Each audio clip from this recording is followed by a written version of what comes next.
And a friend is here from Argentina, and a friend is here from Poland. Stand up.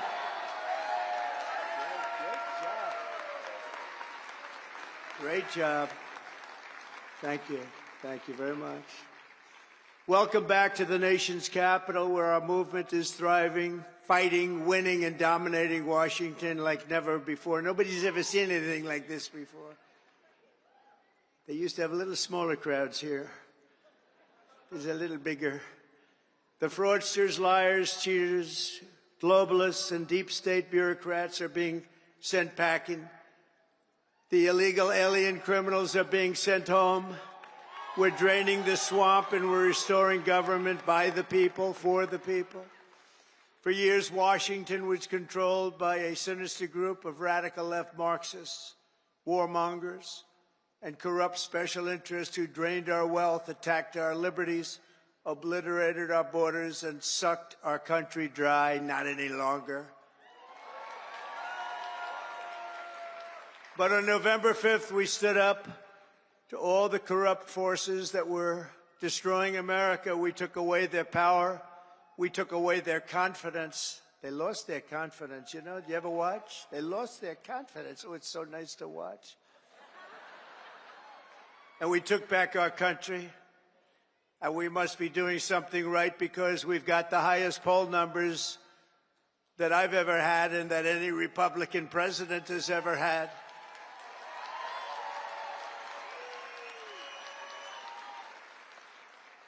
And our approval rating is now the highest ever across all demographics. Rasmussen just came out at 56%. Insider Advantage, 56%. RMG Research, 57%. And we have many polls in the mid-60s, one at 71%. We like that, 71. And according to YouGov, a big deal, 70% of Americans believe that what we are doing is right, and we are keeping our promises. That's all we're doing, when you think, is keeping our promises. That's all we had to do. And their promises weren't worthwhile to go and vote for. They loved men playing in women's sports, open borders, little things like that. But don't tell them. Don't tell them. Keep it quiet. We'll tell them about a week before the next election. Now, keep it quiet. Let them think it's a great thing what they're doing. You saw Maine yesterday, right? The governor of Maine.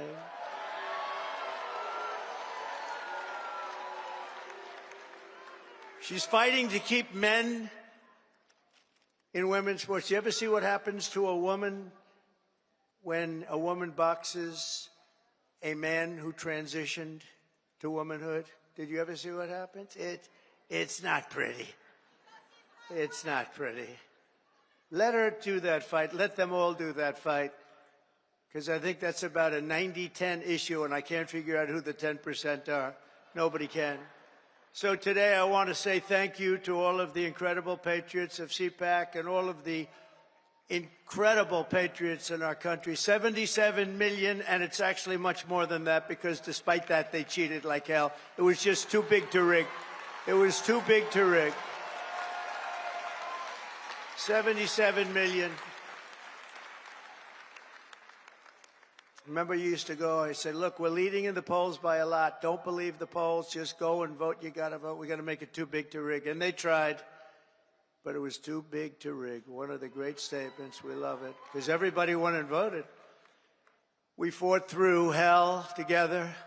But in the end, we achieved the great liberation of America. We're liberating our country right now. We're doing all these things that you're reading about. We're liberating our country. I first spoke to this gathering 14 years ago. And I won your straw poll. I didn't know anything about a straw poll. They took this big straw poll, and I won by like 27 points. And I figured, you know, that's good. Maybe I should keep doing it. And I did. And I became president. Isn't that great? Who would think? Who would think? But he became president, too. He's a MAGA guy, too. Make Argentina great again, right? Make Argentina great again. I kept hearing about this man I kept hearing about this man in beautiful Argentina, and it is beautiful, but boy, did it have inflation. Inflation made it less beautiful. I hear you're doing fantastically. We're very proud of you, actually. And make Argentina great. Thank you very much. Great honor to have you. But now it's my honor to address you for the first time as your 47th President of the United States. Great honor.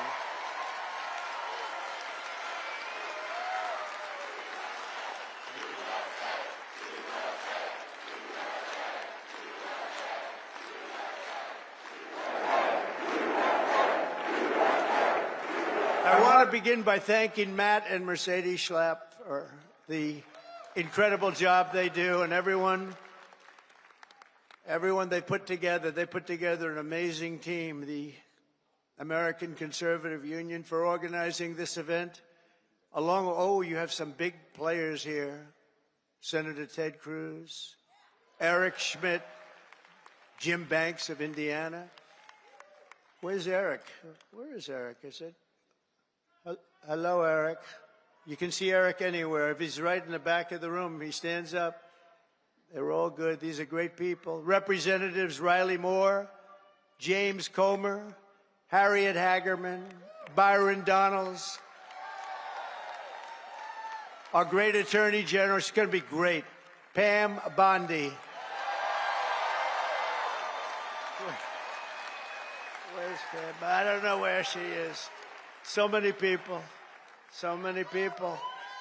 Secretary Doug Burgum. Secretary Chris Wright. Oh, he's going to get that energy out of the ground. Secretary Scott Turner. Our next ambassador to the United Nations, Elise Stefanik, who just gave a great speech, by the way. A very good friend of mine. Is this guy central casting, though? Tom Homan. Is he central casting?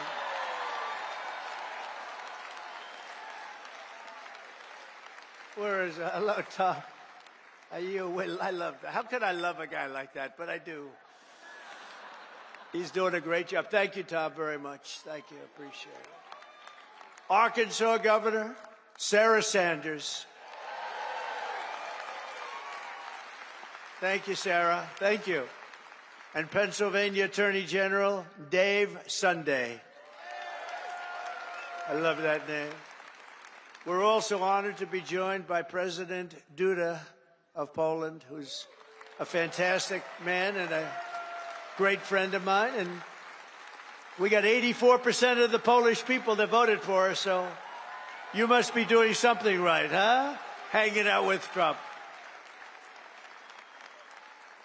And again, President Milei of Argentina. Thank you very much. Thank you very much. What a great guy. And the Prime Minister of Slovakia, Robert Fico. Robert. Thank you, Robert. Thank you.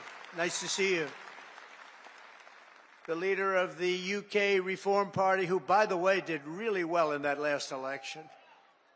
I've been his friend for a long time, and I wasn't sure, am I supposed to be his friend or not? But it never mattered to me if he did well or not. I always liked him, but it's easier to like him when he got the kind of votes he got. He really took it by storm, and they say he's going to do even better this time. Nigel Farage. Where is Nigel?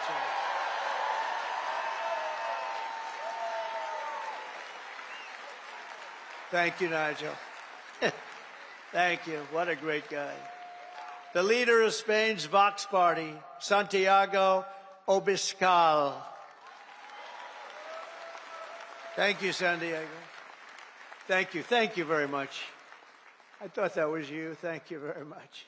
Great job you're doing.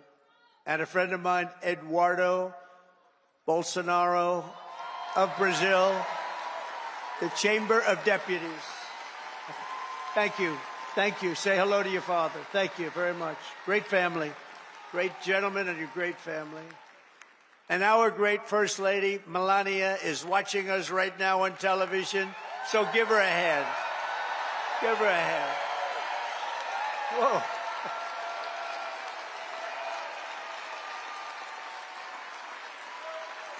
Thank you. Thank you. Oh, she's going to be happy. That's so nice. We love our First Lady. Everybody does. With the help of so many incredible supporters here today, we're going to forge a new and lasting political majority that will drive American politics for generations to come. I think we're going to do fantastically well in the midterms. You know, in theory, the one that wins the presidency does not do well in the midterms, but I think this is going to be a change. We're at a level, I don't think we've been at this level maybe ever as the Republican Party. We're a bigger, better, stronger party than ever before. More people in our party than ever before. But the people have given us a resounding mandate for dramatic change in Washington, and we are going to deliver it. We're going to use it, and we're going to make America great again by using it. So it's going to be something. But think of it, at the presidential level, we won the popular vote by millions and millions of votes. We swept all 7 swing states, Michigan, Wisconsin, Pennsylvania, North Carolina, Georgia, Arizona, Nevada, all by great margins. We won 85% of all of the counties in America. That means that map was red. Did you ever see the map? Did you see the certified map? Where is it? I want to see a certified map. It's all red. You can hardly find the blue. Think of this. They won 525 counties, and we won 2,600 counties. It's the biggest margin ever recorded. And incredibly, for the first time ever, all 50 states shifted toward the Republican Party. It's never happened before. So it was indeed too big to rig. We won the largest number of African-American votes in Republican history, by far. We won the largest number of Hispanic-American votes, any Republican ever. Hispanic Americans, we love you. The energy, the brilliance of Hispanic Americans. We won all of the cities and towns along the Texas border, whereas before I ran, we won none. We never used to win any.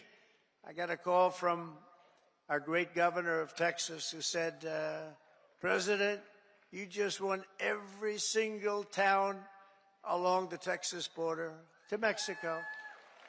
I said, oh, is that good? He said, it hasn't happened since Reconstruction.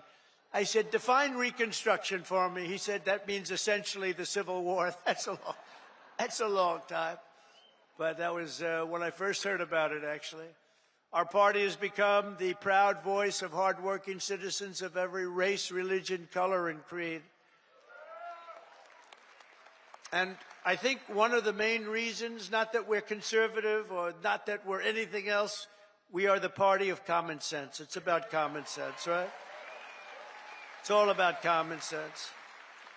Over the past month, we've confirmed an all-star team of warriors, patriots, visionaries, and put the America First agenda into action. I see Doug Burgum sitting right over there. I tell you, he was so good. I looked at him. I said, I got to have him here. I got to have him. He's, you know, he was a great governor. He's involved with a little thing called energy. He's got the Department of Interior, and Chris Wright has the Department of Energy. So Chris has no energy, and Doug has all of the energy. Chris has more interior, but he doesn't have. So I merged them. So now you have an energy guy, and you have the guy with all the energy, and you're going to drill, baby, drill, aren't you, huh? Drill, baby, drill. And Catherine, stand up. His wife is incredible. She is such an incredible woman. Incredible woman. You got very lucky, Doug. It's good to be successful, isn't it, Doug? She's an incredible woman. He's an incredible guy. In addition to the great cabinet secretaries we have here today, we confirm Secretary of Defense Pete Hegseth to end the woke insanity and rebuild our military. Pete is fantastic. Thank you. To stop the weaponization of federal law enforcement, I know about that, I think, better than any human being on earth. This week, we swore in a new director of the FBI, somebody that everybody wanted, Kash Patel.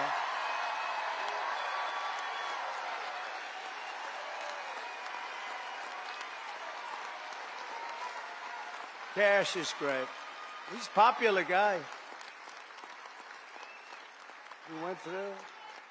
He went through with the blessing of a lot of good people, too. I'll tell you, it was great. To end the politicalization of our intelligence agencies, we confirmed Director of National Intelligence, Tulsi Gabbard, who is something very respected, highly respected. And to make America healthy again, we confirmed Secretary of Health and Human Services, Robert F. Kennedy, Jr.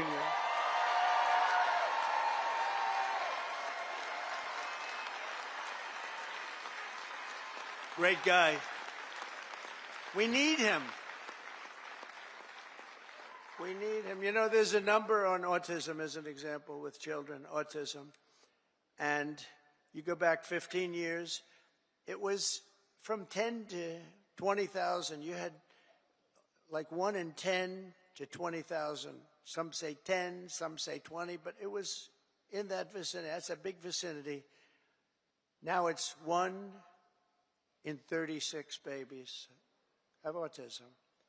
1 in 36. Think it was 1 in probably 20,000 people. Now it's 1 in 36. There's something wrong.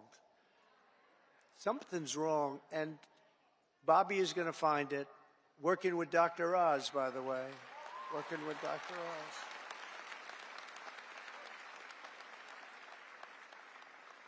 Together, we've achieved more in 4 weeks than most administrations achieve in 4 years. We made a lot of progress. I heard O'Reilly last night say Donald Trump, for the first 4 weeks, is the greatest president ever in the history of our country. That was O'Reilly. Bill O'Reilly is all right. You know who he said second was? George Washington. That's not bad. I beat George Washington. I love beating George Washington. Thank you, Bill. On our first day in office, we declared a national emergency at our southern border. After years of politicians using our military to defend foreign borders while leaving our country defenseless and helpless, we deployed a group of people, active duty troops, to defend our border and repel the invasion of our country. This was an invasion. You know, we had a great first term, a really great first term, and I called it an invasion. And we had great numbers, but now we have the best numbers we've ever had. We've never had numbers like this. We've done it all in 4 weeks. Think of it. That was Tom Homan, Kristi Noem, the whole group. On day one, I ended the catch and release. I reinstated remain in Mexico, and I signed an order that will end birthright citizenship for the children of illegal aliens. Because it wasn't meant for these children. It wasn't meant for people that escaped or invaded, came into our country illegally. It was meant for the children of slaves. Because when it was done, many, many years ago, it was during a very tough period in this country's history, and that was meant for the children of slaves. I wish people would understand that so they could get this thing approved and we don't have millions and millions of people coming into our country and they shouldn't be here. This week, I also canceled temporary protected status for migrants from Haiti. They're pouring into our country. Pouring in. If I weren't elected president, there'd be nobody in Haiti anymore. They were pouring in at levels from other countries too, all over Africa, the Congo, all over South America. And they were coming in from prisons and mental institutions and insane asylums, jails, and gang members. And you have to see gang members, drug lords, people that are drug addicted. They were sending them all into our ridiculous and very stupid Biden open border. Our border czar was Kamala. Haven't said that name in a while. I haven't said that name. No, I haven't said that name in a while. Kamala. I'll bet nobody knows her last name. Nobody ever knows her last name. Even during the campaign, you'd have to say Kamala. It's strange, you know, a little different name. Kamala, because her last name was Harris. I used to say, Senator Harris. Nobody knew who the hell I was talking about. So I had to go Kamala. But think of it, I was beating Joe badly, really badly, and they changed him. I'm the only one that ever had to beat two people. I had to beat two. Had to beat two. We beat two. I didn't beat. You beat. You beat two people. No, he was doing badly. That's like the great Dana White. He has a fight, and one guy's doing really badly, so when they take him out, they put another guy in the fight, the same guy that's... I had that. Never happened before. A lot of things we do never happened before. Do you ever notice that? We're the first in everything. So we beat two candidates. They said, who do you run against? Well, we ran against Biden, and we ran against Kamala Harris. But illegal border crossings now have plummeted by almost 100%. The border czar never called the border, never called the great people of the border. They have unbelievable... I called them so much they couldn't take my calls. They hated me. But then they became to love me. You know why? Because the border people want to have great borders. But you have to call them on occasion. How are we doing today? Pete, how are we doing? You have to call. And we called the right guys. I became friends. You know, the Border Patrol endorsed me. And these people, you have no idea. They weren't supposed to, because you're not supposed to do that. I don't think you're allowed to do it. Actually, they did it anyway. They said, this is crazy. But these are great people, and ICE, and our general law enforcement, and by the way, our great, great firemen and firewomen, too.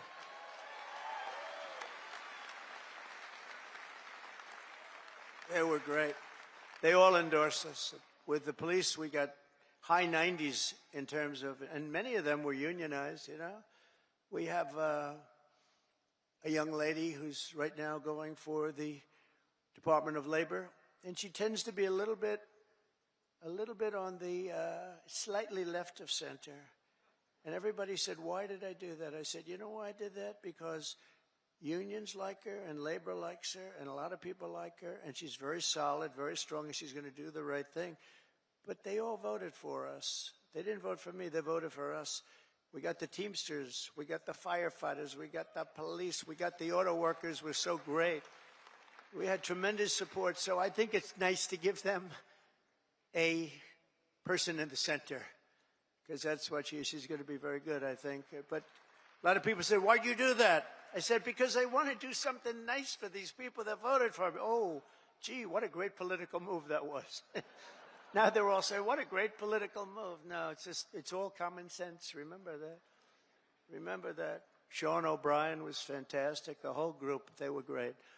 Over the past few weeks, we've begun the largest deportation operation in American history, larger even than that of President Dwight D. Eisenhower, a very moderate man, but he was very strong on that. He didn't like people running into our country and taking over our country.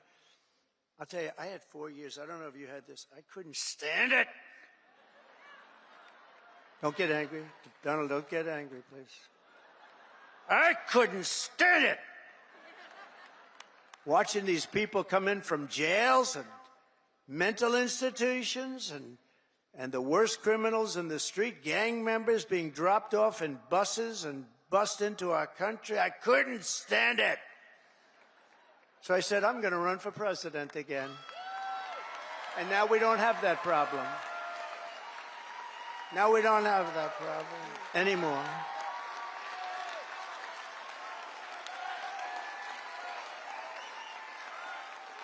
We don't have that problem anymore. We now have the best border we've ever had. And by the way, if they can ever find my world's favorite chart ever in history, I'll show you what it was when I left. And now it's even slightly better. Can you drop that chart, do you think? I don't know. I never tell them about this, but they used to drop it like magic. If they can, they'll drop it. Who the hell knows? But it's my favorite chart. My favorite chart in history. We're liberating communities like Aurora, Colorado, and Springfield, Ohio, that have been occupied by illegal alien criminals from all over the world. We're rescuing the Americans whose jobs have been stolen, whose wages have been robbed, and whose way of life has been absolutely destroyed. And under the Trump administration, our country will not be turned into a dumping ground. We're not going to do it. We're going to have a great country again. It's going to happen soon, a lot sooner than you think, and we're going to have so much money coming in from tariffs. Oh, you're going to say, your senators and your congressmen are going to say, please, sir, please. You're making us look so bad. We have so much money coming in. I didn't know this was going to happen. Please don't do this to us. We look very bad. But they're great. They're doing well. I tell you, the Republican senators they're sticking together. The Republican congressmen and women are sticking together. Every once in a while, you have one that wants a little action or something. I don't know what it is. It's so sad to see. I just hate to see it. I hate to see it, but they're sticking together. One thing about the Democrats, they have rotten, horrible policy, the worst policy in history, but they stick together. We have great policy, but sometimes they don't stick, but they've been sticking for us. They've been sticking. And I think the Speaker and the leader have done a fantastic job. That's Thune and Johnson, and I think they've done, two guys really working hard and they're really doing a great job. But we have a lot to stick with. We have a lot to stick together for, because what we've done has never been done before. Nobody's ever seen anything like this, and nobody's ever seen 4 weeks like we've had, especially the 4 weeks, the first 4 weeks. You know, that's like if you golf, when you sink that first 4-footer in the first hole, it gives you confidence on the next hole. You sink another one. Now you go into that third hole and you can't, and by the time you get to the fifth hole, you feel you can't miss, right? Like a baseball player, he gets up and he hits our first one, and then the second at bat, he hits that one. And, you know, and we have great confidence. And they've lost their confidence, as I said. They've really lost their confidence. I watched them. They're really screwed up. I watched this MSNBC, which is a threat to democracy, actually. They're stone cold mean, but they're stuttering. They're all screwed up. They're all mentally screwed up. They don't know what. Their ratings have gone down the tubes. I don't even talk about CNN. CNN's sort of like, I don't know. They're pathetic, actually. But MSNBC was mean. Their ratings are absolutely down. This Rachel Maddow, what does she have? She's got nothing. Nothing. She took a sabbatical where she worked 1 day a week. They paid her a lot of money. She gets no ratings. I should go against her in the ratings, because I'll tell you, she gets no ratings. All she does is to talk about Trump, Trump, Trump, Trump, Trump. All different subjects, Trump this, Trump that. But these people are really, I mean, they lie. They shouldn't be allowed to lie every night. They are really a vehicle of the Democrat Party. They should be paying. Is that Gordon? Yes, is that Gordon? The great Gordon Chang? Is that Gordon? Stand up, Gordon. Wow. We have everybody here today. Thank you very much. How am I doing on China? Am I doing good? Am I doing good on China? Tell you one thing, nobody's ever done like I've done on China. Nobody ever let people know what was happening with respect to China. And I happen to like President Xi, and I have tremendous respect for the people of China, love the people of China.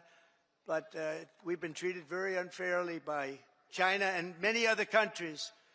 And we're not being unfairly treated anymore. We had that down to a science in the first term, and then they lost it. You know, we lost over $1 trillion to China this last year under Biden, Crooked Joe Biden. What do we like better, Crooked Joe or Sleepy Joe? Ready? Ready? Crooked Joe or Sleepy? Ready? Crooked Joe. Sleepy Joe. Got to stay with Crooked. He had one ability that I didn't have. He could do something that I couldn't do. I don't say that because he was a horrible golfer. Remember, he challenged me during the debate to a golf match? He said, I'm a 6 handicap. I said, you're not a 36 handicap. He said he's a 6. And then he said, well, I'm 8. Remember? I said, that was quick. Picked up 2 strokes. He said, no, I'm an 8. But he's not a 36 handicap. But he had one ability that was amazing. He could go with cameras on him, television, fake news on him, probably because he knows they wouldn't cover it badly. You know, they covered him as well as you can cover him. How the hell can you cover the guy well? But he had this incredible ability. He could barely walk in the sand. Somebody thought he looked great in a bathing suit. And he'd walk in the sand pulling a thing that weighed about 6 ounces. You know those aluminum? See, aluminum's very good. You can, a child, it's meant for children and very old people to lift, right? So he would put it down, and he'd put it down, and he'd fall into it, and he'd immediately fall asleep in front of the media. I could never do that. That's the only thing. That's the only thing. I could never do it. No, he was Sleepy Joe, but he was crooked as hell. You know, there's no question. He was a sleepy, crooked guy. Terrible, terrible president. He was the worst president in the history of our country. I don't care, I'll say it. Jimmy Carter passed away recently, and he passed away a happy man. He was a happy man when he passed away, because he said that it's not even close. Joe was the worst, and believe me, I have to clean up the mess. I'm cleaning up the mess, and it is a mess on the border with inflation. Could go over every single thing he touched turned to shit, okay? Everything. It's true.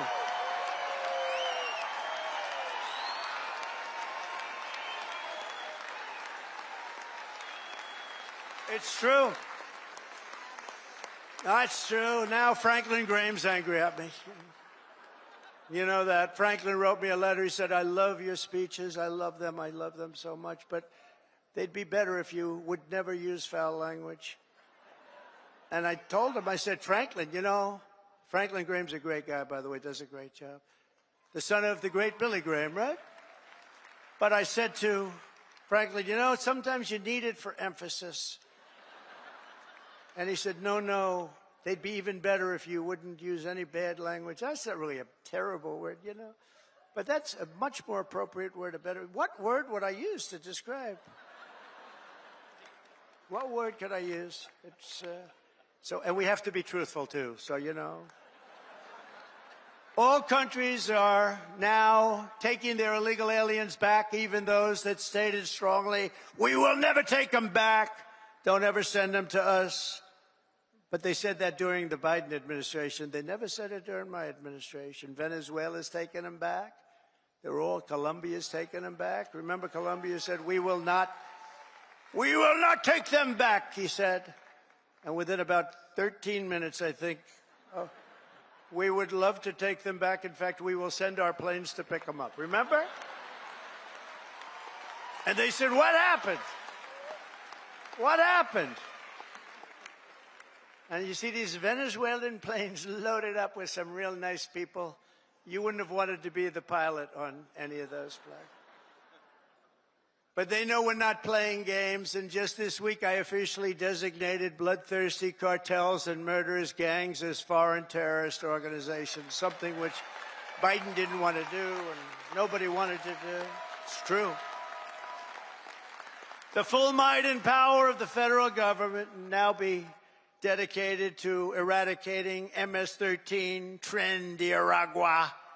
That's the Venezuelan prison gangs. These are very nice fellows. The only thing good about them is they make our criminals look like nice people. It's true. Remember when they used to say, people that come in from foreign countries are nice people. These are wonderful people. These are good people. They're not murderers. They're not terrible. These people make us look like babies, okay? You know the Hells Angels? They're among the nicest people on earth when you compare them to these thugs. And the Hells Angels actually love our country, if you can believe that. They actually do. But their members and their leaders in the United States will be hunted down. I'm talking about MS-13. They're hunting them down. We removed tens of thousands, MS-13, Tren de Aragua, rooted out, arrested, and expelled from our soil like the savage monsters that they are. We don't have anybody coming up from Argentina. Nobody's coming up from Argentina to facilitate the mass removal of criminal aliens. I also issued an executive order to make available the full capacity and detention We're going to use Guantanamo Bay. We have a detention facility that's actually massive. Nobody even knew it existed. Holds thousands of prisoners. We never used it. For 4 long years, you had a president who put illegal aliens up in penthouse suites in beautiful hotels on Park Avenue, on Madison Avenue, or on Fifth Avenue in Manhattan. Now you have a president who is stamping their ticket to Gitmo on a one-way trip back to the places from which they came. Wonderful places. Big difference. My administration is also moving swiftly to save the U.S. economy from the train wreck of inflation and worse that Joe Biden created. I withdrew from the one-sided Paris Climate Accord. It was a disaster. That was a disaster. I terminated the Green New Scam. One of the greatest hoaxes ever played on this country is the Green New Scam. We spent trillions of dollars on this nonsense, and just a total hoax. It really set back our country, I want to tell you, monetarily and every other way. And I canceled Joe Biden's insane electric vehicle mandate, where everybody has to have an electric car. And if you want an electric car, get an electric car. If you want a gasoline-powered car, if you want to have a hybrid, you get it. The only thing you can't do is a hydrogen-powered car. You know why? They said it really works great, but when it doesn't work, you never find the body. That's a bad sign. You know, when it doesn't work, they found the body on a tree about 250 yards up the road. It's seriously bad. So we'll leave hydrogen out of it for a little while, I think, or maybe permanently. I'd say permanently. To crush inflation by slashing spending, I imposed an immediate federal hiring freeze, a federal regulation freeze, and a foreign aid freeze. We're given to countries that hate us. We're giving billions and billions of dollars to countries that hate us. And I signed an order creating the Department of Government Efficiency. You probably haven't heard of it, which is now waging war on government waste, fraud, and abuse. And Elon is doing a great job. He's doing a great job.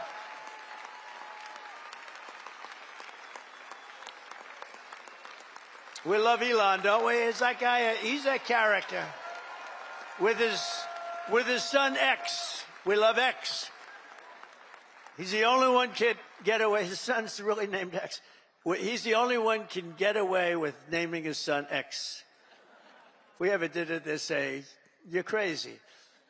But he's great. He's doing a great job, and he doesn't need this either. He doesn't need it, but he wants to see, he's a patriot. People said, well, what official position does he have? I said, patriot.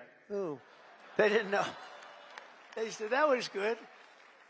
He's a patriot. Here are some of the flagrant scams that, as an example, they've spent money on and we've been able to recapture for a large dose of it at least. $520 million for a consultant to, think of it, $520 million. $520 million. When I hire consultants and they just take advantage of me, it's a horrible thing to watch. And I give them $25,000. I feel I'm overpaying. These guys got $520 million. Environmental, social, governance, and investments in Africa.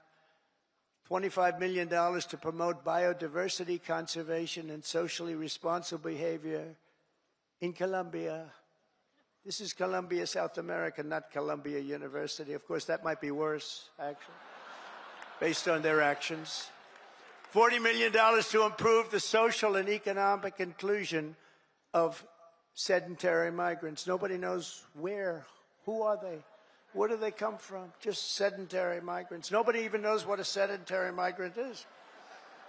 If they were sedentary, they wouldn't be a migrant, right? They wouldn't move.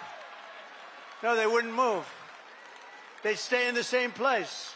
Right, Doug? $42 million for social and behavior change in Uganda. $10 million for Mozambique medical male circumcisions. Why are we going to Mozambique to do circumcisions? It's a lot of money. $14 million for improving public procurement in Serbia. Here's a beauty. $486 million to a consortium of elections and political process strengthening ideas, of which $22 million goes to inclusive and participatory political process in Moldova. $29 million goes to strengthen the political landscape and help them out so that they can vote for a radical left communist in Bangladesh. You had to see who they supported. You wouldn't believe, yeah, you would believe it. Nobody in this room would be in that group. $20 million for fiscal federalism and $19 million for biodiversity in Nepal. $47 million for improving learning outcomes in Asia. $18 million for helping India with its elections. Why the hell? Why don't we just go to all paper ballots? Let them help us with their elections, right? Voter ID. Wouldn't that be nice? We're giving money to India for elections. They don't need money. They take advantage of us pretty good. One of the highest tariff nations in the world. We try and sell something, they have a 200% tariff, and then we're giving them a lot of money to help them with their election. $32 million for the Prague Civil Society Center. $14 million for social cohesion in Liberia. $9.7 million to develop a cohort Cambodian youth with enterprise-driven skills. Think of that. Millions of dollars for sex change operations in Guatemala. $20 million for Sesame Street in Iraq. They put on a little play on the street. $20 million. You could do it on Broadway and have $19 million left over. No, it's a scam. They get kickbacks and all sorts of things. It's a scam. Who ever heard of it? Think of it, $20 million Sesame Street, a play. We're also uncovering outrageous incompetence and fraud in the Social Security. We have, look, let's assume that people, generally speaking, in our case, and everybody in this room, we're going to all live way over 100, but this is a little ridiculous because not too many people are going over 100. Everybody, hopefully, in this room will.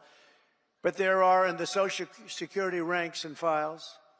And what we're doing now is finding out, do they get paid? Do they get paid?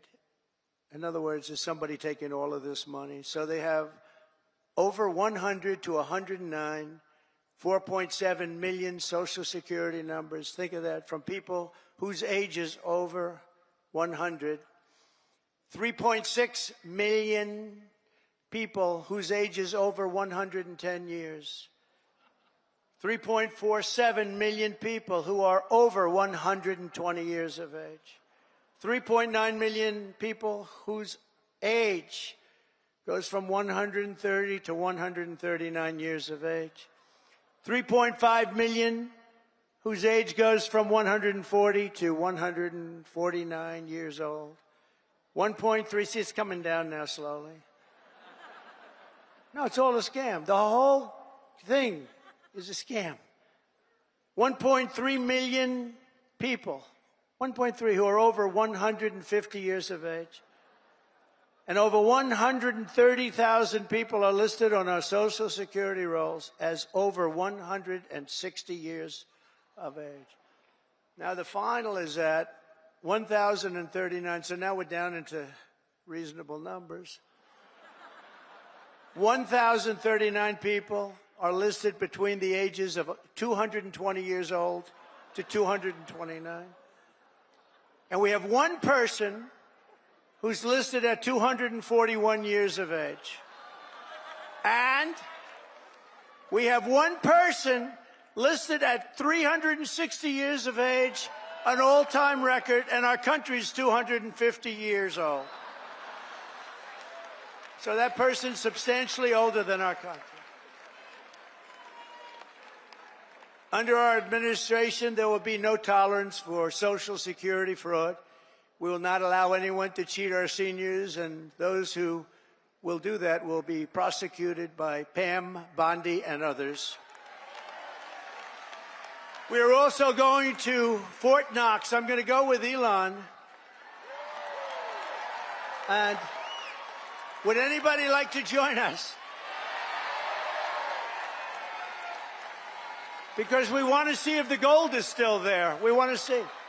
Wouldn't that be terrible? We open up this Fort Knox. It's just solid granite that's 5 feet thick.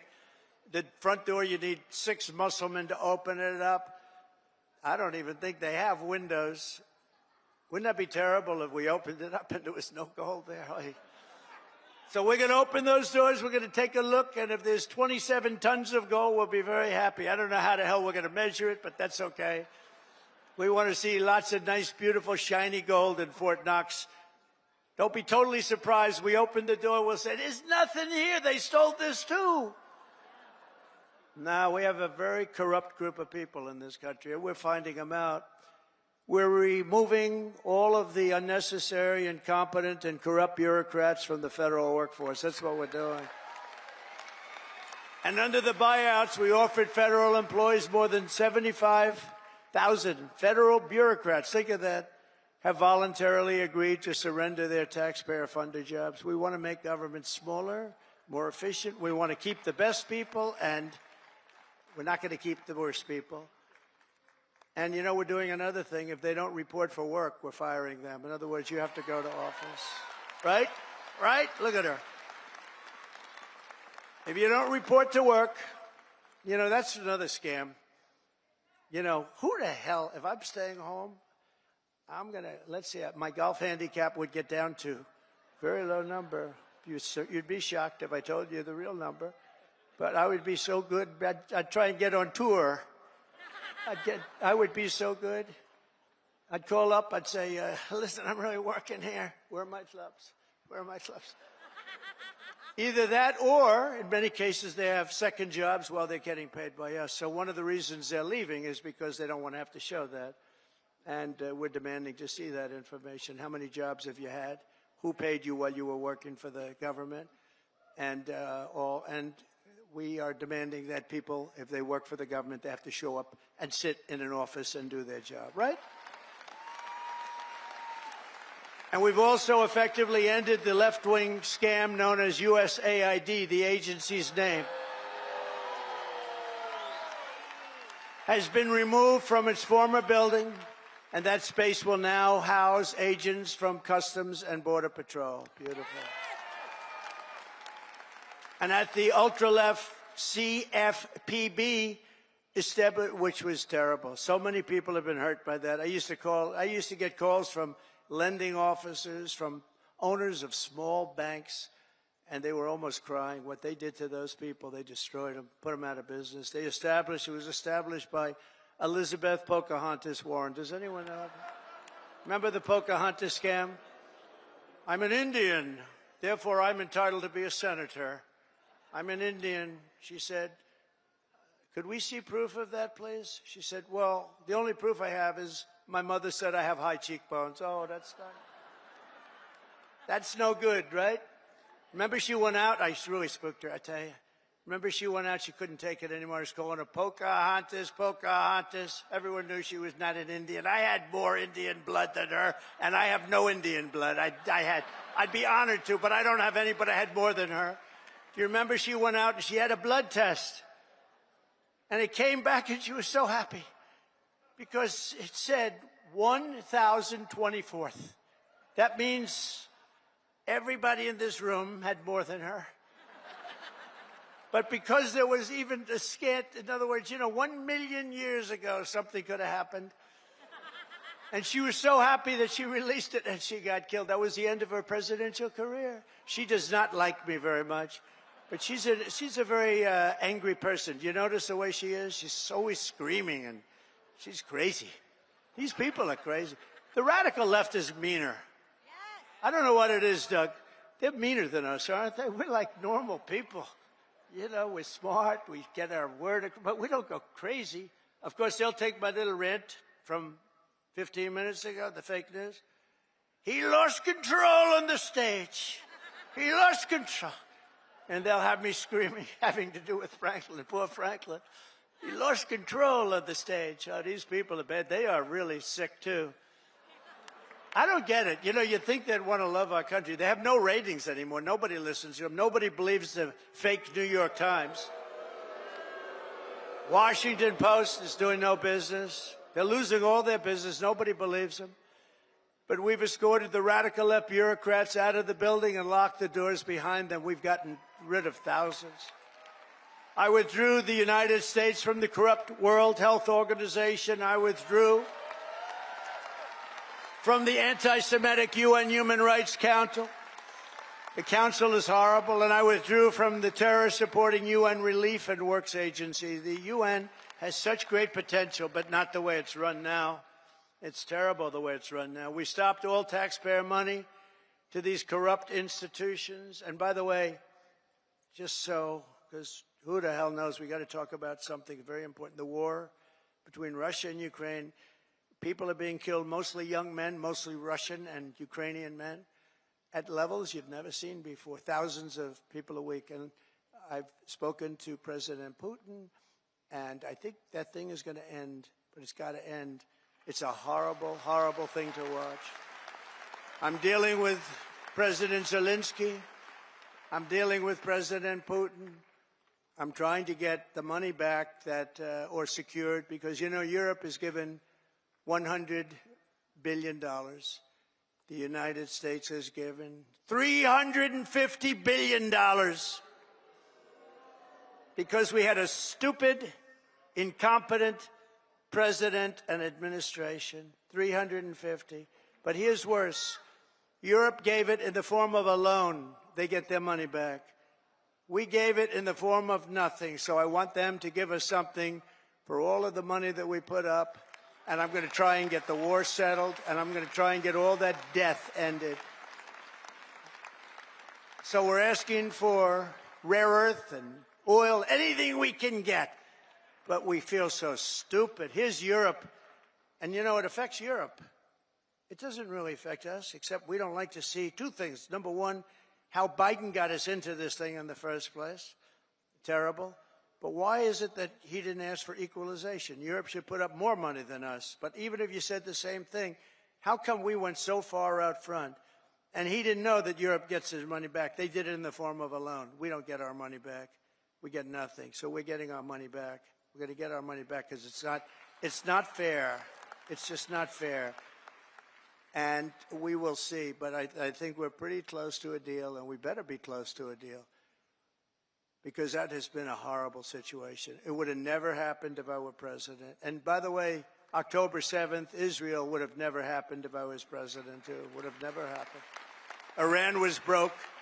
They had no money for Hamas or Hezbollah. They had no money to give. Everybody knows that. Jewish people in the audience know that. Iran was broke. They were not giving money around. And when I got out, they took all the sanctions off Biden, and Iran became rich very quickly. With oil, you can become rich very, very quickly. And the rest is history. What a horrible thing. Even though the hostages are coming back, I saw it this morning where we got 6 more back. Biden got none back, by the way, just so you understand. None. 0. He would have never gotten any of them back. But they're coming back in pretty bad shape. It's a horrible thing, and many are dead. Many are dead. So we'll see how that all ends up, but it's a horrible thing. But I just want you to know we're working on that. That's a very big part of it. And I don't like talking about it because we're in the middle of negotiations. But it's a very, very sad. It's a very sad. It would have never happened.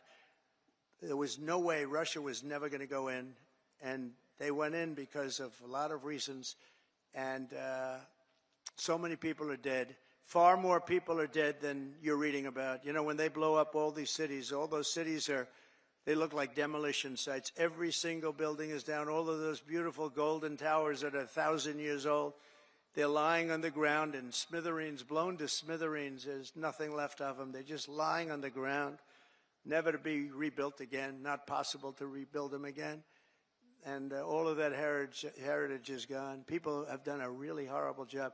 That would have never, if I were president, 0 chance that a shot would even have been fired. It wouldn't have happened. So sad. To further turbocharge our economy, we've launched the most aggressive deregulation program in any nation's history.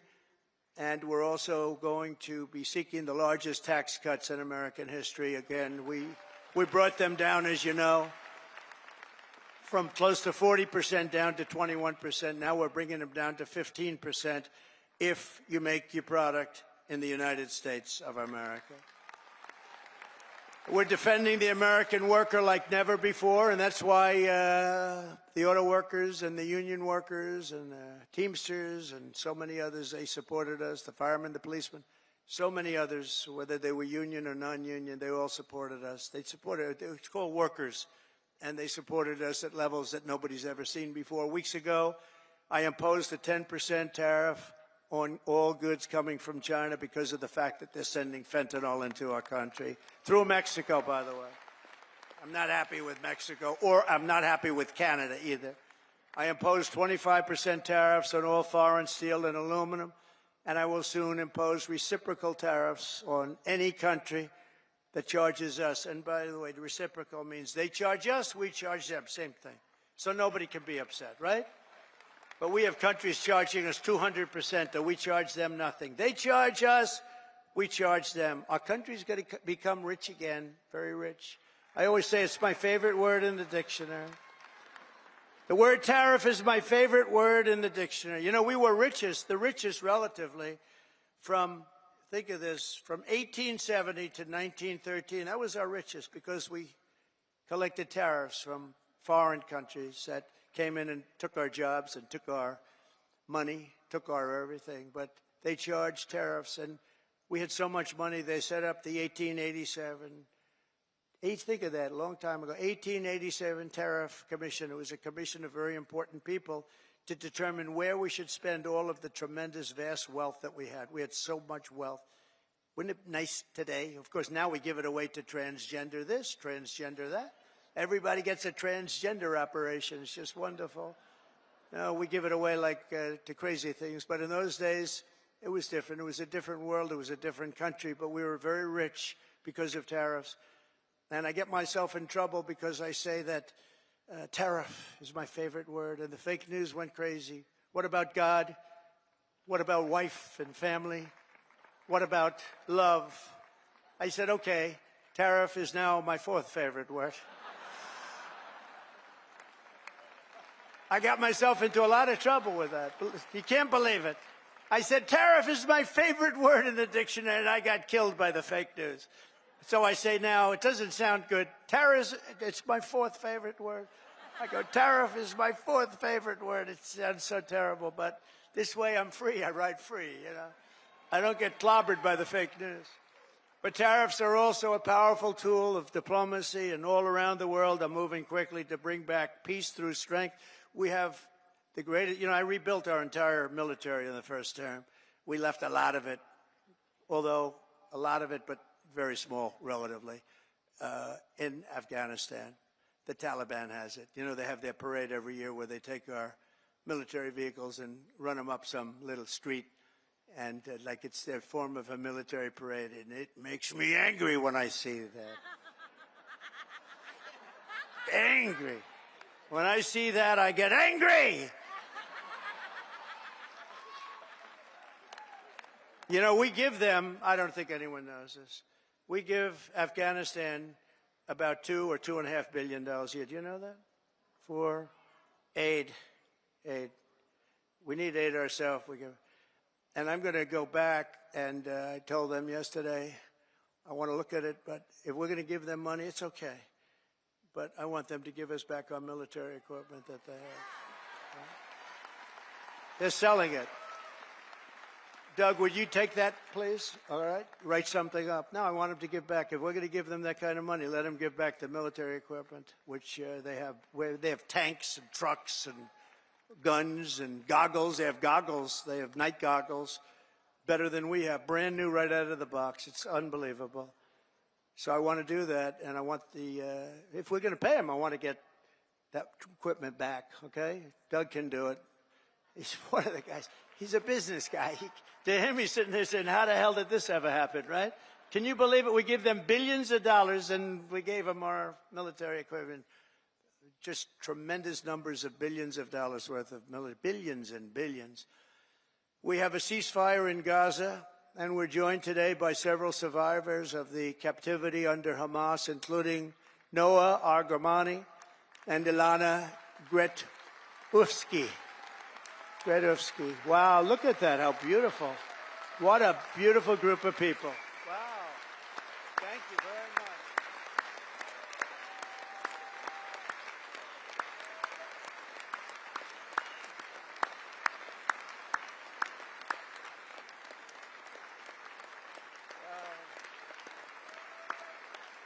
Thank you very much. And you're sitting next to a great guy, Sebastian Gorka, who's also now in the administration.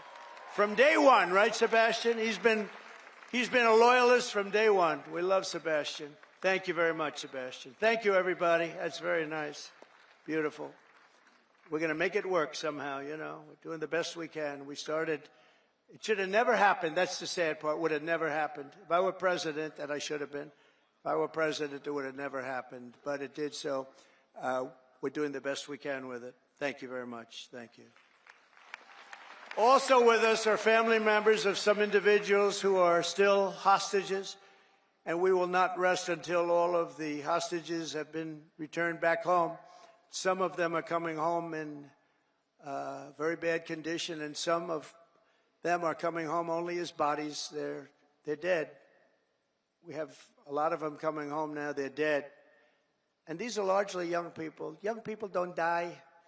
Young people are young people. They don't die like this, but they're dead. And the parents come to me and they say, please, sir, could you get my son back? How old is he, sir? My son is dead. It's important, just as important as if that son were alive, to get the body back. It's amazing, actually. Amazing. Just as important.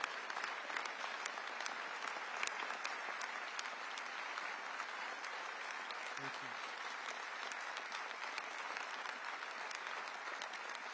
Thank you. It's amazing, though, the parents.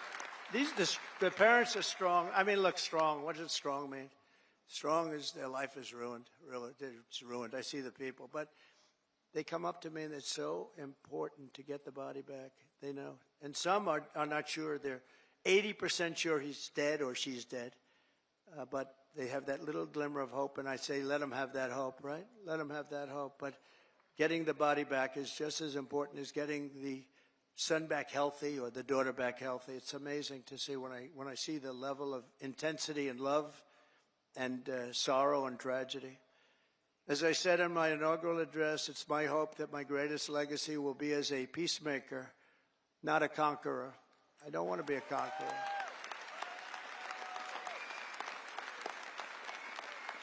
Under the Trump administration, every day brings more good news for America. I've ended all of the so-called diversity, equity, and inclusion programs across the entire federal government and the private sector, and notified every single government DEI officer that their job has been deleted. They're gone. They're fired. You're fired. Get out. You're fired. I made it the official policy of the United States government that there are only two genders, male and female. That was easy. I banned men from competing in women's sports. And I also proudly banned the use of, thank you. We banned the use of puberty blockers, hormone injections, and other chemical and surgical mutilation of your youth. Could you imagine making a speech like this 10 years ago? People would say, what the hell is he talking about, right? This is a sickness that came along with critical race theory and all of the other things that we had to put up with. And it's all out now, critical race theory and transgender insanity. It's all gone from our schools and from our military. And I believe it's gone, too. I think we've turned the heads of even the people that, if you can believe they're believers, I don't know if they were, but I believe that it's all gone. And I've directed the reinstatement of any service member who was expelled from the armed forces due to the COVID vaccine mandate. They will be returned to their former rank with full back pay. Full back pay.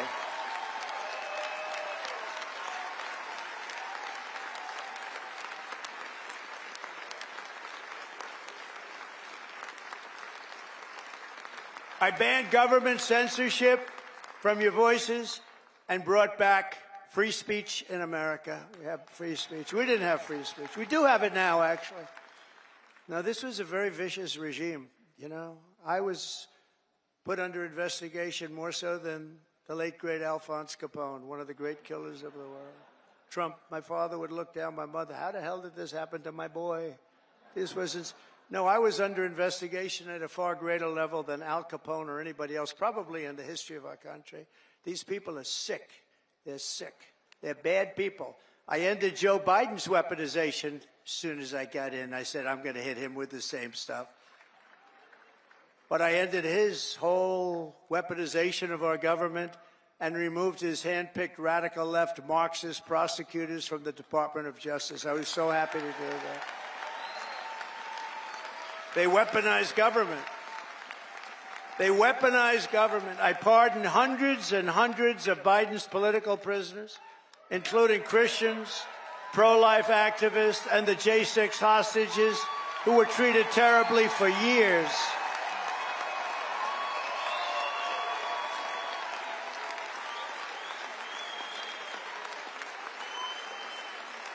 We even got rid of people like Pete Buttigieg, who did the worst job of anybody in the history of transportation.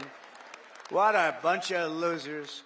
I revoked the security clearances of Anthony Blinken, Jake Sullivan, John Brennan, James Clapper, and every non-patriot who lied to cover up Hunter Biden's laptop from hell. We took away their security clearances. And they're not allowed to enter any government building either. I also revoked Joe Biden's security clearances, the Biden crime family security clearances, and they'll no longer be allowed to access state secrets while selling themselves all around the world. Oh, well. Now, these were bad people. These were bad people. And I do that because this should never be allowed to happen again. What happened to me in this administration, what happened on J6, what happened on all of the things they did that were so bad, should never, ever be allowed to happen again. And on a friendlier note, I renamed the Gulf of Mexico the Gulf of America.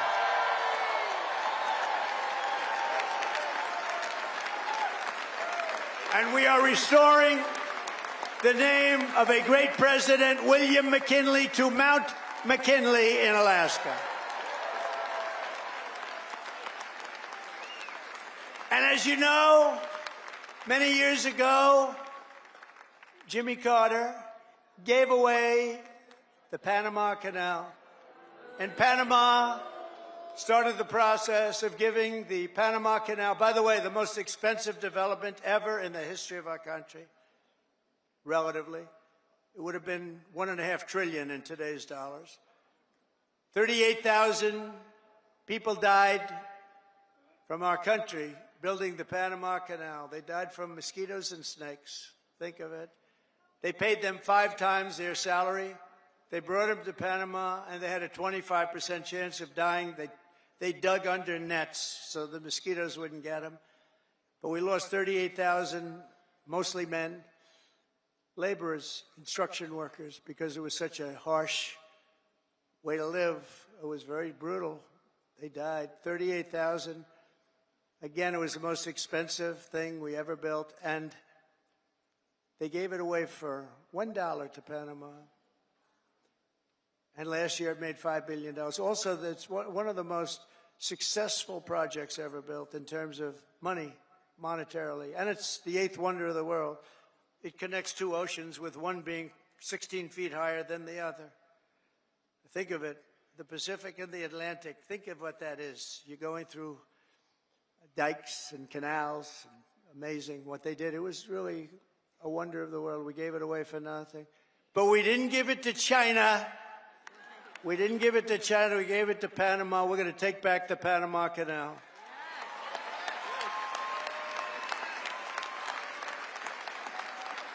In a matter of weeks, we have restored America's pride, America's confidence, and America's spirit.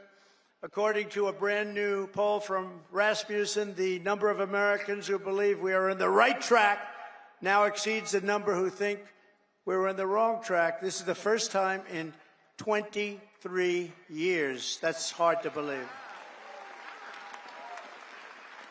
And we had one poll where we're at 81% right track, wrong track. I guess it depends on who, but that one poll, because Rasmussen's been a good poll, first time in over 20 years that we've had a positive number on that. That's great. That's great. November 5th, 2024 will go down as one of the most important days in the history of our country. I'm pointing to Mike Lindell. That man suffered. That man suffered. The FBI thugs went up to him and they took away everything he had. He suffered. And Mrs. Lindell,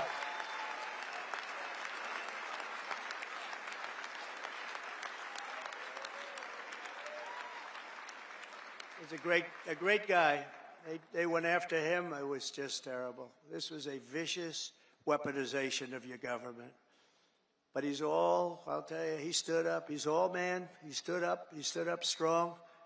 And nothing was going to faze him. And I want to thank you on behalf of everybody, Mike. You put up with a tremendous amount. And he never changed his mind. He said that election of 2020 was rigged. And he's more of a believer today than he was even 4 years ago. But now it's okay to say it, Mike. Now it's fine. Now, that's why, you know, when it comes to a day where you can't challenge crooked elections, we've got a real problem in this country.